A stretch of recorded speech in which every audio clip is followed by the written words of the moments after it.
So, for this discussion, I wanted to talk about cultural responsiveness and some of the racial disparities that we have in various fields: healthcare, education.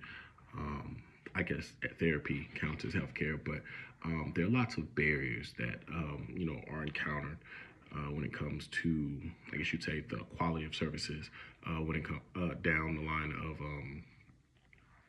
of equality, right? So oftentimes, first and foremost, you have biases. A lot of people are biased. I mean, it's not just like white people.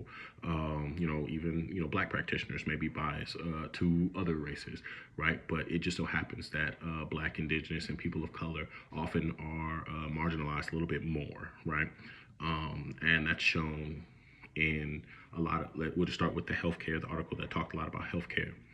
So oftentimes in healthcare, you'll have a lot of white clients who are satisfied with their practitioners, while black, indigenous, and people of color are not. Like, they don't feel safe. They don't feel like the doctors are listening to them or understanding like the plights and the problems that they're going through.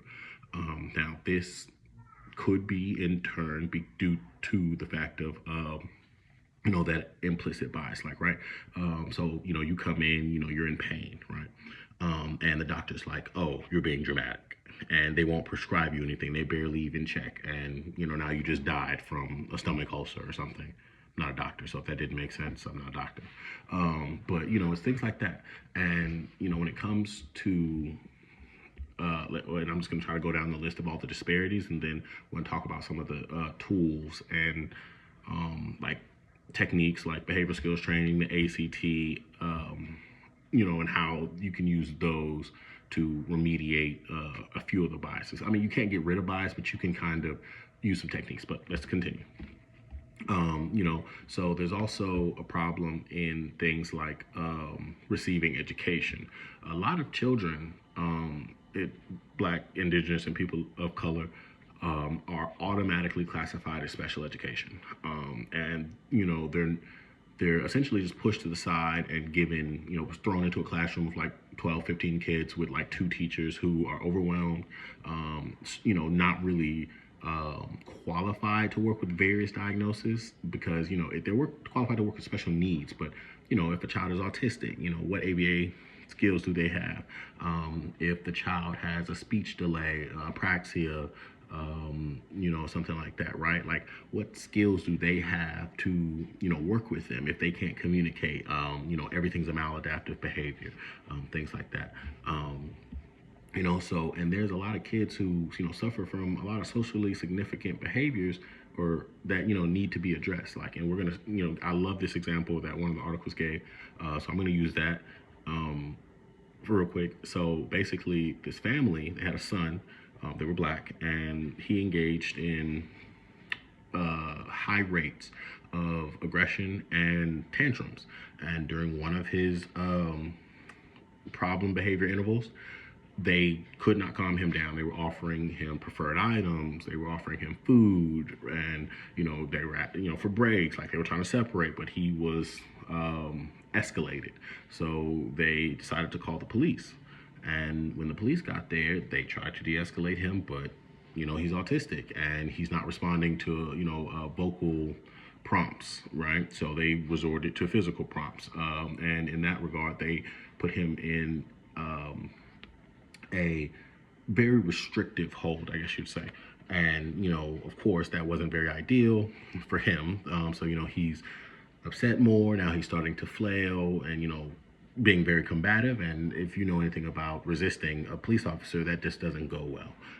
Luckily, he was okay at the end of that. But the point was, the police officers weren't culturally responsive, or culturally responsive to this. One, he's a black aggressive male attacking a police officer. Two, the police officers were not competent enough to understand, like, he has a disability, and we can't treat him like some goon off the street, like he's a bank robber or he's an armed suspect or something like that. Like, they treated him according to like their code, which is understandable in their eyes, but as an ABA therapist, like, we're not trying to harm these kids and things like that. So there's a lot of, and that's what, to me, right, that feels like a very socially significant problem, right? Like if I heard that, I was like, yes, this kid needs ABA, um, you know, or some kind of services, right, to help him with that because that's not safe. We have other things, and I mean, this is here or there, but like kids that elope, right? Like that's not safe. Like there's a lot of things that we need to address in regards to that, but it's also up to practitioners and community service people, civil servants, to be aware of those deficits, those differences that people may have, and kind of understand how to respond to that. So, some of the articles talked about how we could use behavioral skills training to teach functional assessment interviewing, that being more empathetic and compassionate, in regards to like teaching students, right? Like just knowing that there's something different and being more patient, right? One of the things, and this was actually something I talked about at the very beginning of the semester during one of our bibliographies, and it was the acceptance and commitment therapy. And that was from the A. Little et al. 2002 article, which basically talked about how we have to have an internal reason. There were a lot of things, like it was value. There was a section that discussed diffusion and committed actions, and stuff like that. But it's about having more compassion, like understanding where people are coming from, having those internal values for why you're doing something. But that's really just a contextual behavioral science intervention to help people be more mindful and accept process the process and have more behavioral flexibility. And being compassionate is it helps because like if you have this implicit bias that somebody automatically is going to be aggressive or ignorant or something like that, like you ask them something and you're just automatically like, no, they don't know, or if they get snapped, like you're asking them harder questions, or something like that. Like you change how you perform or provide services because you automatically feel like they're going to act a certain way or respond a certain way, and that just doesn't give them a chance, right? You have things like that. So it's very important that we all kind of understand like those biases for us. And I mean, as an RBT, we actually have an ethics code about that. Like, we have to make sure that we're aware of our biases, and if it affects our therapy, we need to remove ourselves. But because we dwell in stuff like that, but that's not the case. I mean, it should be. I don't know. I've never been a doctor, but it might not be the case for medical professionals, right? Back in the day, I remember. I mean, I don't have articles, so excuse me if I'm, whatever. But back in the day, I remember women, when they were having problems in the hospital, the doctors kind of would, brush off certain demographics of people because they felt like they didn't really experience that kind of pain. They were saying that they were being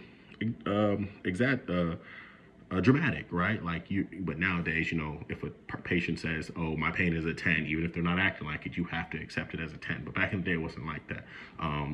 But that's the beauty of evolution and the research and things like that. Like, we get better with our services. So I found a lot of these articles very interesting in regards to just kind of shining a little bit of light on how racial disparities and biases and things like that are prevalent within healthcare, just even outside of like what we do, right? ABA. I mean, in doctors' offices, in schools, and education, medical, and all kinds of things where direct care services, right? Like if you're not aware of these problems, you can actually cause a lot more damage long term. Like those officers could have damaged or unalive that young man because he was being aggressive to them. And I don't know if I mentioned this earlier, but when they left, they literally just like no remorse. I'm sorry, but they told the mom, you need to teach your son not to attack police officers. He has a disability, right? And which means, he definitely needs therapy. He needs some kind of services, some kind of help. But in that regard, like that could have been very traumatic for that family. And like I said, that example alone just kind of, hit home because, there are a lot of kids out there who have those behaviors. And if they grow up without the proper care and service, that could just end very poorly for them and their family. So, yeah, we all need to be a little bit more aware. We need to take time, be more mindful and compassionate in our